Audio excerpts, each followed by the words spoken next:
1, 2, 3, 4. Hi, I'm Casie Keyes, Administrator for Rideaucrest Home, and I'm going to tell you more about Rideaucrest Long-Term Care. I'd like to recognize Kingston is on the traditional homeland and territory of the Anishinaabe, Haudenosaunee, and the Huron-Wendat, and thank you to these nations for their care and stewardship. A little about me, I'm originally from the BC Lower Mainland, and my ancestry is Irish-English.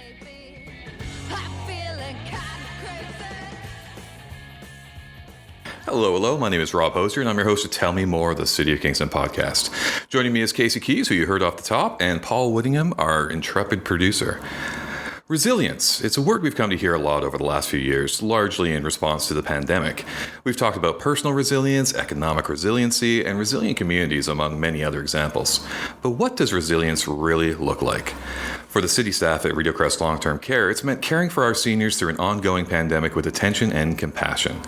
It's meant responding to an ongoing crisis while maintaining the highest standards of care and adapting to their ever-changing legislation. Today I'm chatting with Casie Keyes, Administrator of Rideaucrest, about what it takes to operate a place like Rideaucrest, what the last few years have taught them, and how they've been able to maintain high standards of care throughout the pandemic. So take a moment, find a comfortable spot, and listen, because this is going to be a good one. Okay, Casie, full disclosure for our audience, you and I worked quite closely during some portions of the pandemic and even way before that. As a communications officer who formerly supported Rideaucrest, I feel like I've got a pretty good understanding of what the place is and what you folks do there. However, many of our listeners may not. So, for their benefit, as you answer this first question, just forget you're talking to me. If it helps, you can pretend I'm, let's say, Paul over here. Could you start off by telling us a little bit about what led you to Rideaucrest? How does one find a role in long-term care? Well, first off, thanks, Rob, for having me here and allowing me the opportunity to inform your listeners a bit about Rideaucrest and what I consider to be all the great work that takes place for the City of Kingston that we do every day. So what led me to Rideaucrest? Well, I'm a registered nurse, been so for 20 years, which I hate to say, that sounds awfully crazy to say, but I started my career off in acute and critical care here in Kingston at Kingston Health Science Centre. Okay. After about 5 years of hospital nursing, I made the rather drastic change in the nursing world anyways, from intensive care unit to long-term care. So worked as a charge nurse for about 8 years in a long-term care home locally, and fell in love with work, fell in love with the people, and just decided that that's what I wanted my future in nursing to be, and wanted to do so in a management capacity. So came to Rideaucrest in 2014 as a nurse manager, and over the course of the last 8 years have made my way into this current position. That's amazing. From the ICU to Rideaucrest to long-term care, that's a big transformation. Huge transformation. Yeah, definitely. But I can see how, walking to Rideaucrest, and the experience that I've had in Rideaucrest, man, it's hard to leave. It's an amazing, amazing place. But I'm not going to, I'll get to the serious questions before we gloss over those things. But could you tell a little bit more about what Rideaucrest long-term care is, generally speaking, from your role in the organization? Sure. So Rideaucrest is owned and operated by the City of Kingston as a municipal long-term care home and is one of 626 long-term care homes across the province. There's many different capacities of long-term care. There's municipal homes, which is about 16% of the homes across the province. A vast majority are private homes run by private individuals and or corporations. There's also charitable homes and not-for-profit homes, which come to a very small amount when you look at the 626 across the province. We are a care facility that at one time may have been known as nursing homes and or homes for the aged. However, changes in our healthcare sector over the course of time, long-term care homes are now caring for all aged individuals with really varying levels of care requirements. So we at Rideaucrest, we have 170 resident beds that we care for and approximately 240 staff that operate our facility every day. Yeah, so we have nurses and PSWs who do all hands-on care as well as medication administration and treatment needs for our residents. But we also have a programs department who work with our residents every day, ensuring that they have lots to do and keep them quite schedule. active. It is really, really busy for some that choose to be if they want to be. A great group of girls. That's a majority of girls in that department at this time, but really work well with our residents to keep them going. We have housekeeping and laundry services that we provide on site. We have meal preparation in our what I consider to be quite a huge kitchen area downstairs. And then, of course, we have the administration business office, which takes care of all of our daily operations. But we also work with a number of contracted services. So we provide physiotherapy on site Monday through Friday. We provide dental care, hair care, foot care, just to name a few of the vendors that we work alongside every day. So more or less self-contained, but you still get some services outside there, and it's a well-run machine. I tell you, it's absolutely amazing. But being in a unique position where you're part of a municipal organization like we are, how is this all funded, and what specifically is the relationship between the city and the province of Ontario like? So long-term care homes are primarily funded by the Ministry of Health and Long-Term Care as its main source of funding. Us being a municipal home, we do have the benefit and are able to obtain additional funds from the tax base of the City of Kingston, which is really phenomenal for us. So for example, in 2022, our budget was just over $20 million to operate our facility. We are funded 66% of that through provincial subsidies. 2% are run through our accommodation revenue, which is revenue we obtain from residents who live at our home, to pay to live at our home. And then we are fortunate to have 31% come from municipal funding. And that allows us the ability to be able to provide amenities to our residents and staff that other private homes just simply don't have. So really a fantastic to be a part of a municipal organization. Yeah, and in terms of the province, so we are legislated by the Ministry of Health and Long-Term Care.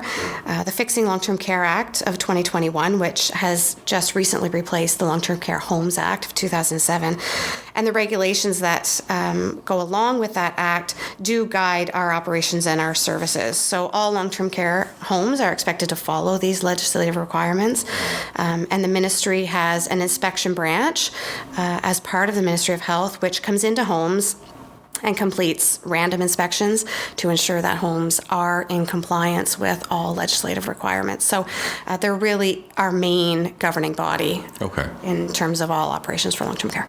Gotcha. It sounds more complex, but the legislation and the oversight needs to be there, obviously. Mm-hmm.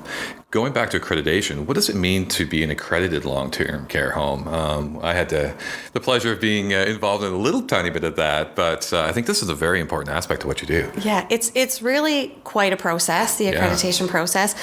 It is voluntary, so organizations can choose to be a part of an accreditation process. Mm-hmm. We at Rideaucrest have chosen this for a number of years, and we do work with Accreditation Canada. So Accreditation Canada is a health standard organization, and it provides a wide range of assessment programs for a number of health and social service organizations. Mm-hmm. So our home works with them to ensure that our care services and our operations meet the standards that are set out by Accreditation Canada and their team. And we do so by completing a very detailed and in-depth survey every 4 years. So this survey occurs over the course of a number of days. It is on site, so surveyors come from Accreditation Canada to our facility and work with our team.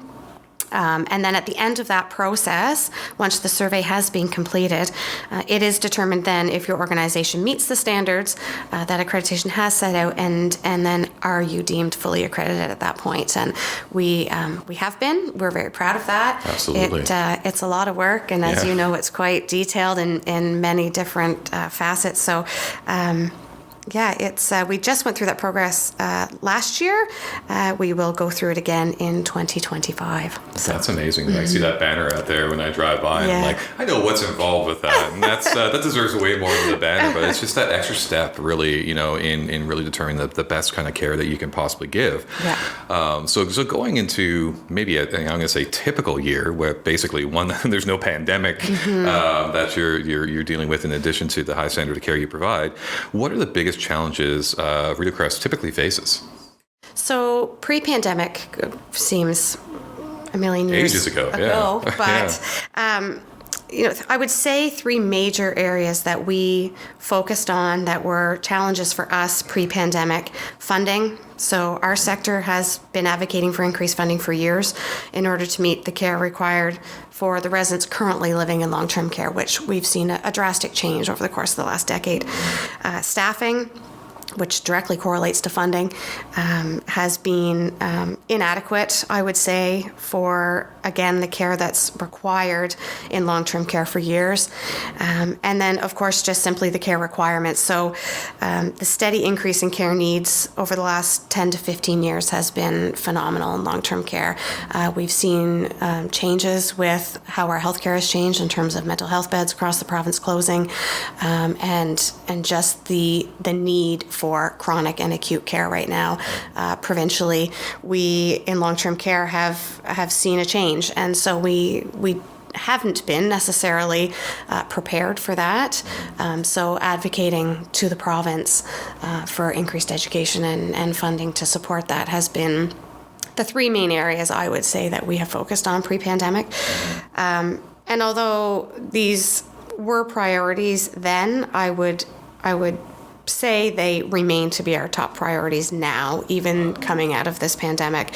As everyone is well aware through media venues, long-term care was absolutely devastated in the early days of the pandemic, with immense tragedy in many of our homes across the province.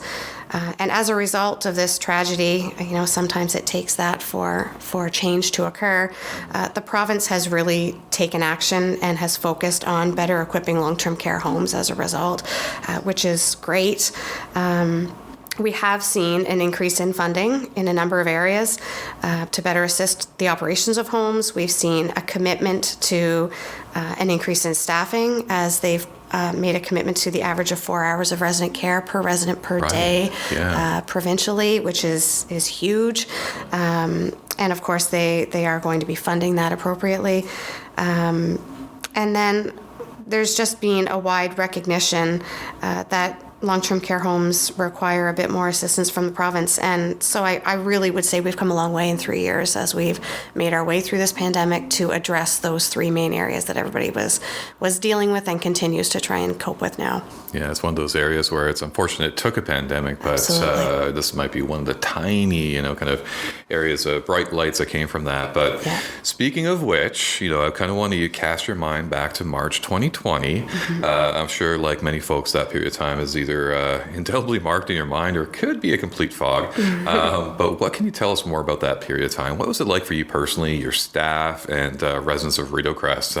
I did have a little bit of exposure to this, but what from your perspective, how did it go? Yeah, to be perfectly honest with you, on one hand, March 2020 seems like a lifetime ago. We've been through so much since that time. But on the other hand, it just feels like yesterday. I'm not quite certain where the last 3 years have gone. I think just everybody's been so consumed and so busy with what's taken place. It's hard to believe that coming up to March, it'll be 3 years. But I remember it vividly. I remember newscasts indicating that a virus had been detected, basically on the other side of the world. And then we just slowly watched the infiltration into our country and into our province. And I remember the first directive from the province placing restrictions on long-term care homes and visitation in an attempt to keep everybody safe. Of course, it occurred on a weekend, which everything does. Yeah, and it was just mad panic. But from there, it was an intensely crazy time as the world was attempting to understand the virus and the impact that it had. And then we just started to watch the devastation unfold. And in long-term care, we were dealing with changing directives and mandates on a weekly and sometimes daily basis. It was really, really crazy. The directives had huge impacts on our operations and what we had all been accustomed to. We were extremely fortunate, thanks to the amazing team that we work with, that we did not experience firsthand the tragedy of illness and death in the early days of the pandemic that other homes were seeing. However, we all had to watch and live with the fear and the possibility that it could hit us at any time. And it was frightening for many people, and it was really difficult. But we also had to watch and deal with the devastation of our residents, who became very quickly isolated from their family and friends, which was awful. It was a time that I don't think anybody was prepared for, and I don't think we ever thought we would have to deal with in our careers or even our lifetime for that matter. But I have to tell you that the only reason we made it through this time and made it through as safely as we did in terms of Rideaucrest and the City of Kingston is because of the tremendously fantastic team at Rideaucrest and the staff that we have there. They're a group like no other, and I'm immensely proud of the work that they've done to get through this pandemic. Absolutely. Here. That's an incredible amount of dedication. You're already dealing with a challenging care situation, but to layer all those things on top of that and then the risks thereof is mind-boggling, to be completely honest. Almost back to the ICU in a sense, back to your roots. But in addition to what you were saying about the constantly shifting pandemic rules, there's also been a review of long-term care homes in Ontario that resulted in the Fixing Long-Term Care Act. Can you give us a little bit of a rundown on how this has impacted Rideaucrest specifically? As mentioned, there has been, a big change in long-term care over the course of this pandemic, and the province has reacted to the changes and to what needs to be changed in long-term care. And so, last year, the Fixing Long-Term Care Act of 2021 was released, and it did replace the Long-Term Care Homes Act, which we've all been used to since 2007. The new act does have changes throughout. Some are not huge changes, others are really quite impactful. Mainly the 4 hours of care legislation, which we talked about, is drastic. So homes are really having to redefine their staffing patterns and what that looks like. All for the better in order to better care for our residents. It's really a positive change, but it is a major change. There has been some changes to the oversight by the Ministry of Health and Long-Term Care in regards to inspection processes. So they are becoming a bit more intense from a program that was already intense when you look at inspections. It's becoming more so. And they have added to that in terms of oversight powers, if you will, to be able to fine homes if they're not in compliance with the legislation, close homes to admissions if they feel as though it's not safe to continue to admit new residents to homes that are not properly operating. So some really big changes, and we've seen those enacted already. There is also, big changes to emergency preparedness. Granted, we've been through a terrible emergency. Quality processes, so initiatives in homes related to the quality of care that we need to be providing, and of course, infection control protocols. So these are all great additions, but they're also very important to homes to ensure that staff are aware that these changes have been made. And then implementing and educating staff accordingly is quite an undertaking. So we're very fortunate that our staff have jumped on this quickly, and we work with our staff to educate them on all these new changes. That's incredible. Yet another layer of consideration here. But speaking of this amazing and dedicated and just awesome staff team, I've got to meet from you all the way down, down to everyone there. It just seems to be just an amazing, incredible people. But Rideaucrest has encountered a little bit of a recruitment challenge, just like everyone else right now, working to keep staffing levels up. This is something near and dear to my heart. So any listeners that are here in PSW, or anything, I want to make sure that they feel welcome to contact us if they need any more information. We'll definitely have some more information in the show notes. But can you speak to these recruiting challenges and how are you addressing those? Sure. So recruitment challenges are not new to our sector, unfortunately. And in fact, prior to the pandemic, the long-term care sector considered ourselves to be in a PSW staffing shortage. It was really a crazy time. This recruitment challenge remains for many homes across the province. However, the focus has now been shifted on the challenge to recruit and retain registered nurses. From registered practical nurses to registered nurses. The pandemic has tired many nurses, and we've seen many nurses leave the healthcare sector altogether and move to other career options. As well, we've seen many nurses ill from coping with the increased work and the strain from the pandemic. And so it's become a real challenge. We've at Rideaucrest have been working with the province on incentives for staff, from education and monetary incentives. We've also been and are fortunate to be able to work with our own corporate recruitment team. And in doing so, we've been able to inform people of Rideaucrest and attempt to attract to the area and to the city of Kingston. So we continue to think of new and innovative ways and options to attract new employees. At the same time, we do not want to lose the great people that we also already have. And so retention is also a big focus for us. We have a great team, and we want to make sure that we recognize and incentivize those existing staff to remain with us at Rideaucrest and continue to do the great work they do every day. So that's a hard balance to strike, in It a lot of is. ways too, to focus both on recruitment and retention. yeah, And it's not easy work. No, it's very not. challenging Yeah. work, physically, emotionally, psychologically. So it's not easy to say, hey, come to long-term care. Exactly. It's exactly. tough. Yeah. And in one sense, we're talking about this amazing team, which is absolutely true. But then you talk about some of the challenges, and even with this pandemic and different legislation changes. But I go back to that experiential aspect to it. And when you meet some of the staff, you meet some of the residents, and the environment itself, and the love and the care that goes into what you all do. It's pretty impactful. I wish that was we can capture that in some sort of recruiting aspect of it. But for more of a specific look, what kind of qualities make for a good long-term care provider? So what do you seek out when you're recruiting new staff? I think in order to be successful in healthcare, and specifically long-term care, you have to love the work, because it is very difficult work. You have to want to make a positive difference in the lives of our residents that we care for and enjoy doing that. We do differ in other areas of healthcare in the fact that we have people move into our home. Unfortunately, we do have people leave our home, but a majority of our residents are with us for a long period of time. And so we are like a big family. And it is very specific work, but it's also very rewarding work. So you also have to want to be, not only care for the members that live in our home, but you have to want to be a member of a pretty large team, because teamwork is so important in our work, and ensuring that, the work can be completed and done so safely and done so adequately. So being a team member and wanting to be a valued team member is really important. We've talked about the challenges you faced, and we did a little bit of recruiting and all sorts of stuff like that too, but we always inject a little bit of that.